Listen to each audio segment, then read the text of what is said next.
Random Thoughts. In this video, I'm going to talk about the Basi people, or Kabiru. It's a story that is told among the Kikuyu about a group of people who came from the north.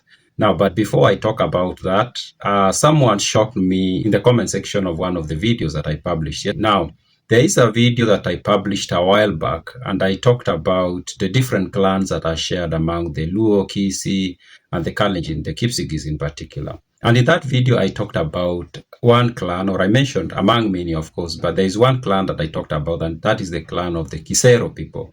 Now, the Kisero are known as Kisero among the Luo, but they also exist among the Kisii people as Abakusero, and they are also found among the Kipsigis as the Bagusere. Now, Roy Frederick, I think it was Roy Frederick, mentioned to me that actually these people are also found among the Luya people, and they are called the Kisero, and they are the people who come from, or the name Kisero that we hear a lot about, a place called Kisero in Western Kenya, is named after these people, and these people live in that area, and they are called the Kisero people. Now, I thought that story ended there about the Kisero, about the Kiseru, Abagusere, the Kisero. Now, somebody shocked me yesterday by telling me that actually these people are also found among the Kikuyu people. And there is a clan in the Kikuyu people, and I would like more people to confirm this, especially if you come from the Agikuyu people, or the Agikuyu Republic, as I prefer calling it. Please confirm this for me, because this was like shocking to me. It's not something I expected to hear. And it tells me there is this clan of the Agikuyu people who are mostly found in Naivasha area, and they are called the Kisero. Now, Kisero clearly seems like these are the same people, the Kiseru, Abagusero, Bagusere, Kisero, Kishero. So that says these people are actually found among the Kikuyus as well. And that left me wondering, these people could be found in so many other groups of people in Kenya, and maybe even beyond Kenya. And I was thinking, just identifying the pattern of naming Kisero.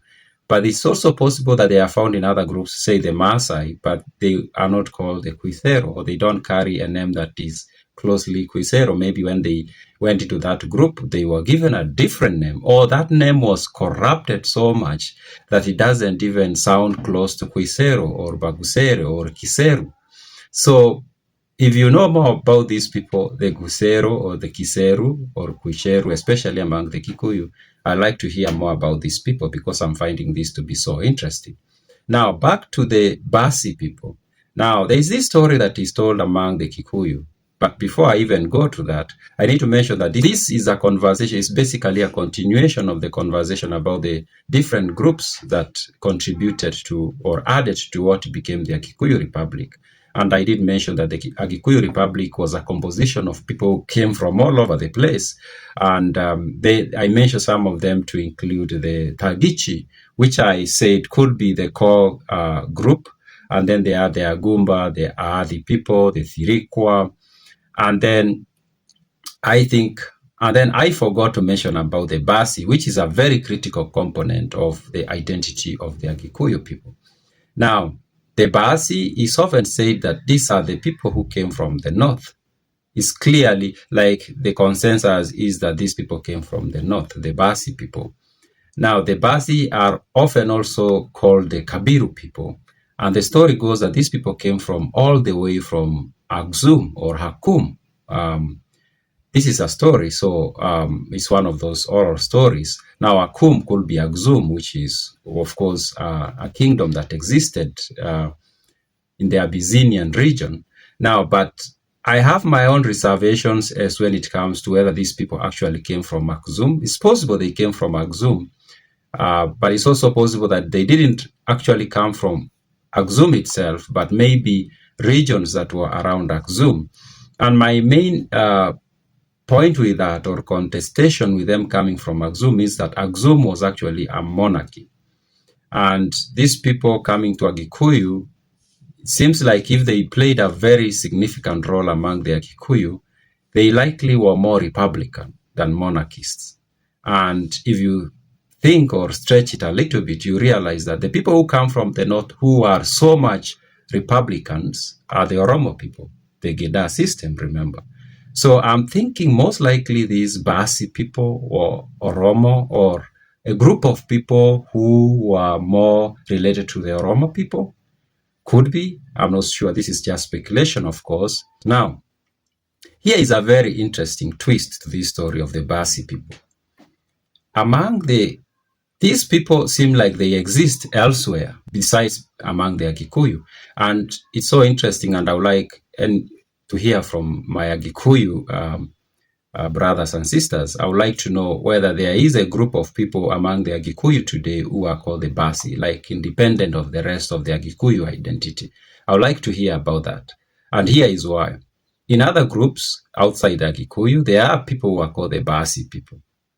And in one republic where these people existed is among the Kisii or the Kisii Republic or the Abagusi Republic.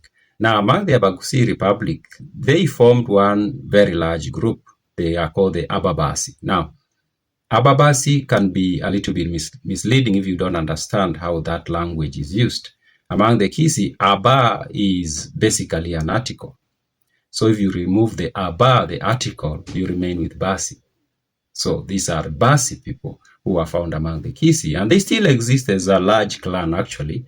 Now, the Basi people among the Kisii also exist among the Kipsigis as Babasik.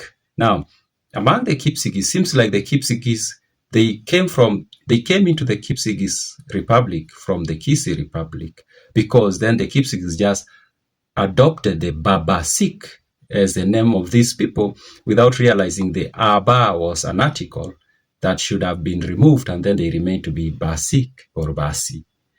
Now, there is another interesting story about these people which happens among the Kipsigis.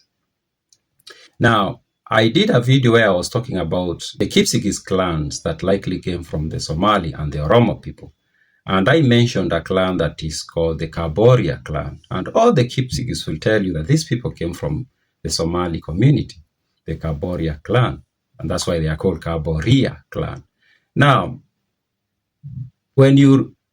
there are different stories about the origin of the Kaboria. One of the stories is that it was a man from the Basik clan who married a Somali woman, and they had kids. And then, of course, these kids, especially the sons, were supposed to become members of the Babasi clan. But then the story goes, one of the sons killed someone, and he was expected, of course, to pay the diya, which I told you in another video was so common in all African republics mostly, and even some monarchies. And he refused to pay, and he was sent away, or the entire family moved out of the Babasi clan, and they became the Kaboria clan. But now that leaves an interesting vacuum here, and that is it possible that the Basi were always recognized by the rest of the community to be a little bit different in the way they looked? Mostly, maybe they looked more of Oromo or more of Somali than the rest of the communities. And so the story of the father of Kaboria being from the Basi doesn't say that he was different looking. Could be he actually was looking that way because the Basi people looked that way. Could be. So, yeah, there are the Basi, the Kabiru people who in the Kikuyu stories, these are people who came from the north. And it's actually said that these people could write and read, interestingly. And these people came with some documents that they buried somewhere in the Mount Kenya region for some reasons. It looks like these people were escaping something from the north. Seems like they were escaping something from the north. And they could read and write. And it doesn't make sense why, or we can't understand why they never shared this skill of reading and writing with the rest of the republics they joined, in particular the Agikuyu Republic and the Kisii Republic and the Kipsigis Republic and likely other republics. And then now another question that arises is, or another issue that comes up is, how does that fit in with the relationship between the Abagusi and the Agikuyu people? Did the Basi join this republic before it split into Agikuyu and Kisii republics? Or did it happen after these two groups had split? And was even there a split actually? Or these were two independent groups that were introduced to the same language at some point? Or maybe way of life and culture to some extent. These are difficult questions, of course, to figure out, but they become so apparent when you start getting the story of Basi people from the north, and then you realize actually these people existed in other groups. The Kisii have the Upper Basi, and the Kalenjin, the Kipsigis in particular, have Babasik, and then you learn of the Kabora clan, which is more associated with more people looking more Somali or more Oromo. And regarding the split of the Agikuyu and the Abagusi, there is a document I read, and I think it's a document by one W. Hobley, who was a colonial administrator in very early 1900s.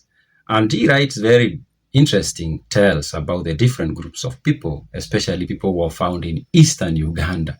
And eastern Uganda by then is the region from the border of Uganda today up to Naivasha. That region was called Eastern Uganda.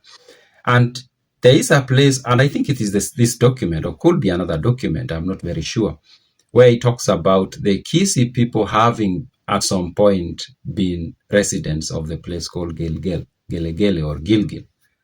That's close to Naivasha, of course. And that, if that actually happened, that can explain a lot of things about the relationship between the Agikuyu and the Kisii, and also this story of the Basi people. Those are my random thoughts.